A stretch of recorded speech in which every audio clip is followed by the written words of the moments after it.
Welcome to VS fan channel. VS fan channel subscribe பண்ணாங்க, subscribe பண்ணிக்கோங்க. கூட இருக்கிற பெல் பட்டனை கிளிக் பண்ணிக்கோங்க. இன்றைக்கி வந்து அவுள் வடம் போடுறதுக்காக இப்போ அவுள் அரைக்கெல்லாம் எடுத்துருக்குங்க. கெட்டி அவுள் நல்லா சுத்தம் பண்ணிவிட்டு உடச்சிட்டு நல்லா சுத்தம் பண்ணிவிட்டு எடுத்துருக்குறேன். அதே மாதிரி இந்த இந்த கிண்ணத்தால் ஒரு கிண்ணம் எடுத்துருக்குறேன். இது இந்த அரை கிலோ இதெல்லாம் ஒரு கிண்ணம் வந்தது. 1/4 கிண்ணம் ஜவ்வரிசி, மாவு ஜவ்வரிசி எடுத்துருக்குறேன் 1/4 கிண்ணம். இதை ரெண்டையும் இந்த ராத்திரிக்கு ஃபுல்லாக ஊறட்டும். காலையில் இதை நல்லா கழுவி 2 தண்ணி ஊற்றி கழுவி ஊற வைக்க போகிறேன். அதை ஊறின பிறகு காலையில் பார்க்கலாம் எப்படி இதை செய்கிறதுன்னு. காலையில் பார்க்கலாம். இப்போ இந்த ஜவ்வரிசி ஊறி எடுத்து பாருங்கள், நல்லா ஊறிடுது. இப்போ நம்ம இந்த இட்லி குண்டானில் வேக வச்சுக்கலாம்.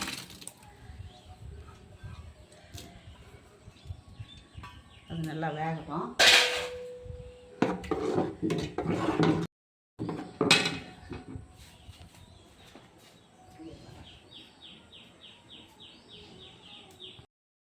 அவ்வளோ ராத்திரிலேருந்து ஊறி எடுத்து பாருங்கள், நல்லா ஊறி வச்சு பாருங்கள். இப்போ இந்த ஜவ்வரிசி வெந்ததான் அவ்வளோ எடுத்து கொட்டி நல்லா கிளறி இருக்க வேண்டியது தான். அவுள் வடம் போடுறதுக்கு இப்போ ஜவ்வரிசி தான் வேகணும். அது வேகட்டும். வெந்த பிறகு நான் எப்படின்னு காமிக்கிறேன். பச்சை மிளகா, அதுக்கு தேவையான பச்சை மிளகா, எலுமிச்சம் சாறு, ஜீரகம், உப்பு, தயிர். இப்போ அதுக்கு தேவையான உப்பு போட்டுக்கலாம். உப்பு கம்மியாக தாங்க போடணும், அதிகமாக போடாதீங்க. உப்பு, இப்போ அதுக்கு தேவையான தயிர் அதிலே தான் போட்டுடணும். இப்போ ஜவ்வரிசி வேகக்குள்ளே அதில் போட்டுடணும். பச்சை மிளகா,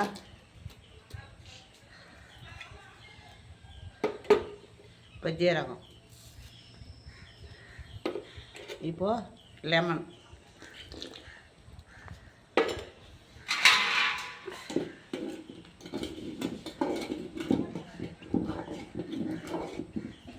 வெந்துட்டு பாருங்கள். நல்லா வெந்துட்டு அந்த கண்ணாடி மாதிரி வந்துட்டு பாருங்கள். வெள்ளையாக இல்லாத ஜவ்வரிசி கண்ணாடி மாதிரி வந்துட்டு பாருங்கள். இப்போ நம்ம இப்போ இறக்கி வச்சுக்கலாம்.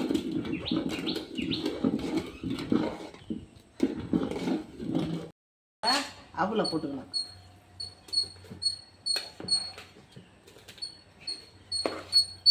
அவுள் நல்லா ஊறிட்டு பாருங்கள். இந்த மாதிரி ஊற வைக்கணும். நல்லா 8 மணி நேரம் அது அதில் ஊறணும்.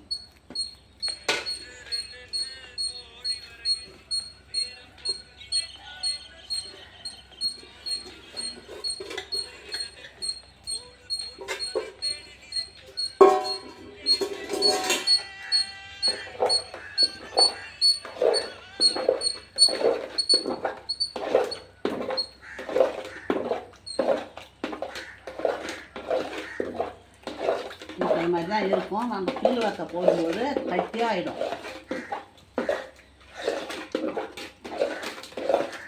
கில்லு வத்தை தான் போட போகிறோம். அப்போ நல்லா ஆறட்டுன்னு நம்ம கில்லு வத்தை போடுறோம் இல்லையா, அப்போ கட்டியாகிடும். உங்களுக்கு இந்த மாதிரி இருக்குதுன்னு நீங்கள் யோசிக்க வேணாம்.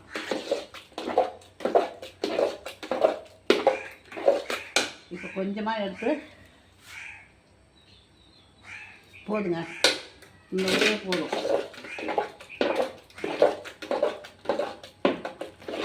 அரை உப்பு இருந்தாலே போதும். எப்பவுமே வத்த போட்டால் அரை உப்பு போடுங்க. பாருங்க, இந்த அளவுக்கு இருந்தால் போதும். இது நல்லா ஆறுச்சுன்னா கட்டியாயிடும். அவ்வளோதான். இதை அப்படியே மூடி வச்சிடலாம். நம்ம இது அப்படியே ஒரு பக்கமாக இருக்கட்டும். வெங்காயம் போடவே இல்லைங்க நம்ம அவுள் வத்தலுக்கு. அதனால் இப்போ உரிச்சு இருக்கிறேன்.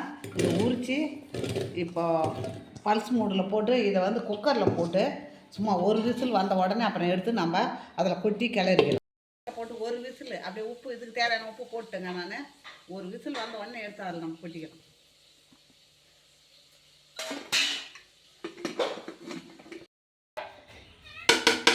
இப்போ வெங்காயத்தை பாருங்கள், ஒரே ஒரு விசில் தான் வச்சா. இப்போ ஒரு 300-400 கிராம் வெங்காயம். வெங்காய வடகம் சரியாக போயிடுச்சு. அப்புறம் வெங்காய வடகம் இப்போ ரெடி ஆகிடுதுங்க. இது நல்லா ஆறணும். இப்போ நம்ம வத்தலை அள்ளி வச்சிடலாங்க. இப்போ ரெடியாக எல்லாத்தையும் வச்சுட்டேன். இப்போ நம்ம கொஞ்சம் கொஞ்சமாக இதை மாதிரி இது மாதிரி தான் வைக்கணும்.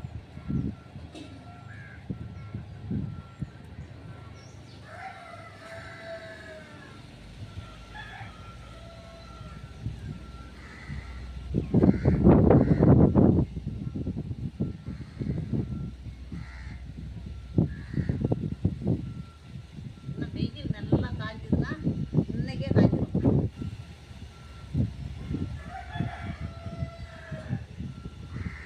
இதே மாதிரி கொஞ்சம் கொஞ்சமாக நம்ம கிள்ளி கிள்ளி வச்சிட்டோம்னா காஞ்சிருங்க. பெருங்காயம் நான் போட்டுட்டேன், உங்ககிட்ட காமிக்கல, மறந்துட்டேன் நான். அப்புறமா போட்டுட்டேன் பெருங்காயம் போடலன்னு நினச்சிட போகிறீங்க, போட்டுட்டேன்.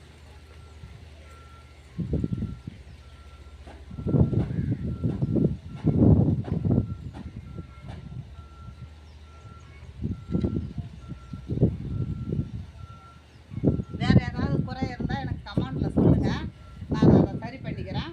நீங்கள் வந்து இப்போ நான் இதில் சேர்த்து இருக்கிறதெல்லாம் கரெக்டுன்னு சொல்லுங்கள். இல்லை இன்னும் ஏதாவது சேர்க்கணுன்னா அது சொல்லுங்கள் கமெண்டில். நான் மறுபடியும் வத்தை போடும்போது நான் அதை சரி பண்ணிக்கிறேன். நிறுத்தி எடுத்து வச்சுட்டு போகுது. நிறுத்தி வச்சுட்டு போ. நான் போட்ட உரம் வந்து எடுத்துக்கலாம்.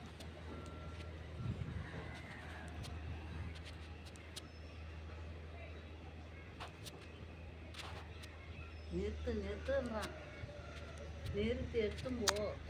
நிற்கல.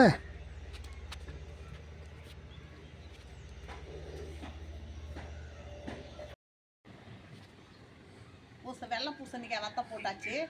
வெள்ளை பூசணிக்காய் வத்தை போட்டு அதை காய வச்சாச்சு. அடுத்தது வந்து கஞ்சி வத்தை போட்டேன். கஞ்சி வத்தை ஜவ்வ அரிசியும் பச்சை அரிசியும் கலந்து கழுவி காய வச்சு அரைச்சி வந்து அதை கஞ்சி வத்தை போட்டாச்சு. இன்றைக்கி வந்து அவல் சவ்வரிசி சவ்வரிசி இது சின்ன வெங்காயம் இது மூணையும் சேர்த்து கிள்ளு வத்தை போட்டிருக்கேன். அடுத்தது வேறு வத்தை போடுறதுக்கு இது காயிடும், காய்ஞ்ச பிறகு வேறு வத்தை போடலாம்.